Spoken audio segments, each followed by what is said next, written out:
Yo, what's going on there, Battlefielders? My name is Poon.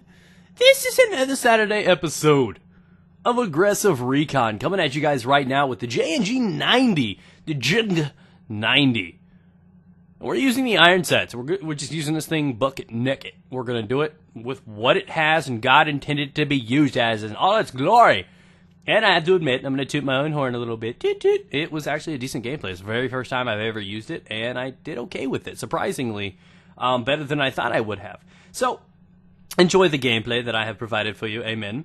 And for now, I want to talk to you guys about a topic surrounding Battlefield 4. Before that gets into it, some of the Battlefield is going to pick up a little bit soon. I'm just giving you guys, a heads up, as I'm always honest and straightforward with you guys. But for now, it'd be great if you guys can click that like button, as it does help the Battlefield grow on this channel because people are unaware of what it is. So every little bit helps, and I want to thank you for that. But without further ado, I want to talk about what could help the survivability and playability of Battlefield 4. Now, before we cut into that, I want you guys to understand, I'm actually going to make a commentary about this here in the next few days. But I have not followed anything about Battlefield 4. And the reason for doing that is because I like it to be Christmas morning surprise. I like my experience with Battlefield, or any game that I'm looking forward to be raw. I don't want to know what guns are in it. I don't want to know what people are saying. I want to play it myself and have raw first impressions that are just not impacted by other people's decisions or what they're in it. I don't want them to ruin the surprise and the experience of playing that game for the first time, not knowing what's going to come. So what I'm going to put in here is something that, the second one they may have already done. The first one is probably going to be a work in progress. But I want to mention a few things, in my honest opinion, that would make Battlefield 4 play and survive a little bit longer than it has for this. It was just within 6 months to a year, people were getting a little bit bored of Battlefield 3. Obviously, it's a little bit easier to stick to than other games because of the unique maps, because they stuck to the DLC. They did so many great things with it to try to prolong the game, to make it fun and unique experiences throughout, bringing new game types, vehicles.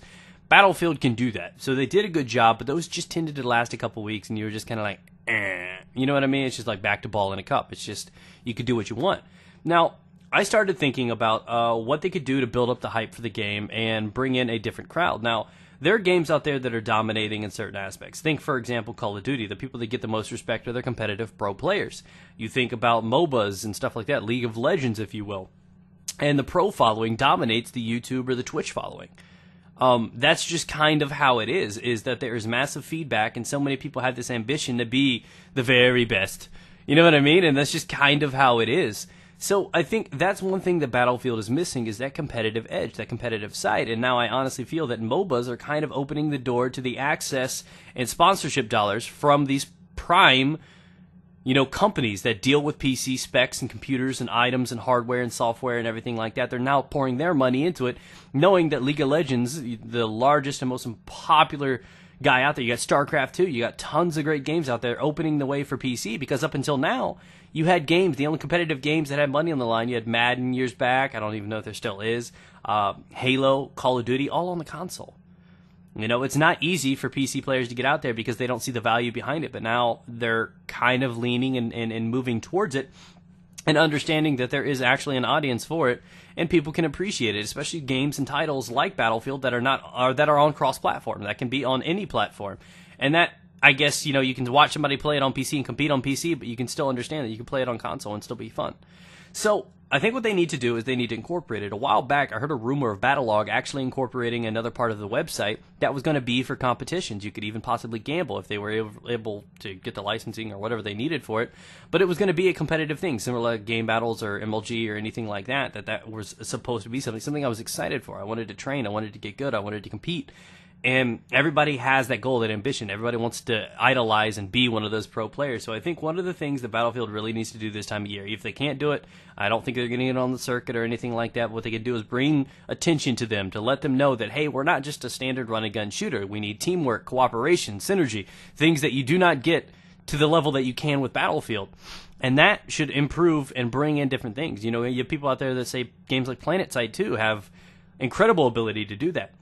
But I don't think it really honestly has that end game that something like Battlefield does. So I think when it comes down to it, that Battlefield has a great future in competitive FPS, but it's going to come down to how they do it, how they market it, and how they work with it. But I think that's one way that will keep the game fresh. After you've pub stomped the hell out of everything, getting into competition is the one real grind. You know, at the end of my days with Battlefield, where I started to get boring with it, I started playing competitive. Why? Because you're playing people your level. You're all using the same guns. It's about skills, communication, learning callouts.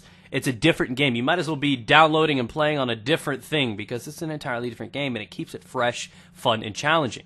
Now, the other idea that I had, and this is something they can incorporate, they've tried incorporating, sort of, and other games have done something similar to this, but this is basically a reward system. What I'm talking about is every goal needs a long-term playability. For example, Pokemon. Simple, complex, just like straightforward. All you got to do is catch a ball, right? That's all you got to do. So there are like mini goals that every person sets within themselves. First thing first, let's level up our starter. Let's get him to 100. Let's beat the Elite Four, and then you're like, well, now that we're done, what else do we do? And the only answer is to either try to collect them all or max level everything to 100. Everybody set that goal for themselves. It's not in the code. It's not like something everybody needs to do. You do it anyways. And you keep grinding. If I had a nickel for how many times I have done the Elite Four over and over and over again, I'd be a rich man right now. And you need something like that inside a video game. Like games like Madden, for example. The same damn game every year. You can't change too much. You can't bring new falling buildings in. You can't bring new guns in. You can't customize it. It's the same people, different names, same game, same everything. Nothing can really change. So how do they make that game fun? They brought in competitions. They did things for online. They mixed up the multiplayer. So you need to add internal goals. They have collections and things you need to do to collect things. So you have to have something within Battlefield that makes you want to try to come back every month and do something. So I was thinking about a weekly or a monthly checklist, if you will. What if you got 1,000 SMG kills and you got 28 C4 kills on the objective and you captured 10 MCOMs? What if those kind of things were there every month, but they had a couple rewards for them? So say, for example, the first month it was up and it was noticeable. They need to put this out there so people know about it. There's still a lot of people that don't know about camos or how to get them or anything about them or the new dog tags or anything like that. But if there were competitions every month that if you succeeded and you got all 10 of the things off the checklist, or if you got 2 of them, you get a dog tag, you got 4 of them, you get a different thing, and the 10th and final thing would be like a gold camo for all your guns, or the next one would be a blue desert camo for all your guns, or something like that. The reward is not really in the prize, it's the journey.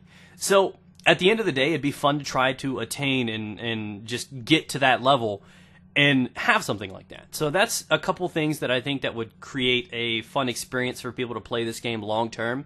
And I want to encourage you guys to give me feedback on this because I want to see what you guys think about this. Do you honestly think you'd find yourself playing the game a little bit more if you had monthly rewards for you to go for? If it was more obvious. I mean, that's something that's there, but you know what I mean. You know, if it was something that was a little bit more marketed, something that was out there a little bit more obvious that everybody knew about, do you think it would help the game long term? And also, what do you think about competitive? So leave a comment down below. Hopefully you enjoyed this episode. Look forward to some more episodes this week. Subscribe if you are new here, sir. And next Saturday, we've got another one. List a comment down below, too, on what gun and what loadout you'd like to see me use for our next Aggressive Recon episode. Peace out, guys. You can find the link down below in the description for my Twitter, Facebook, and all that good stuff. Click the like it button. And if you missed episode 1, the SV98 Cobra site, you can also find that down in the description or at the annotation above. See you guys. Stay moist.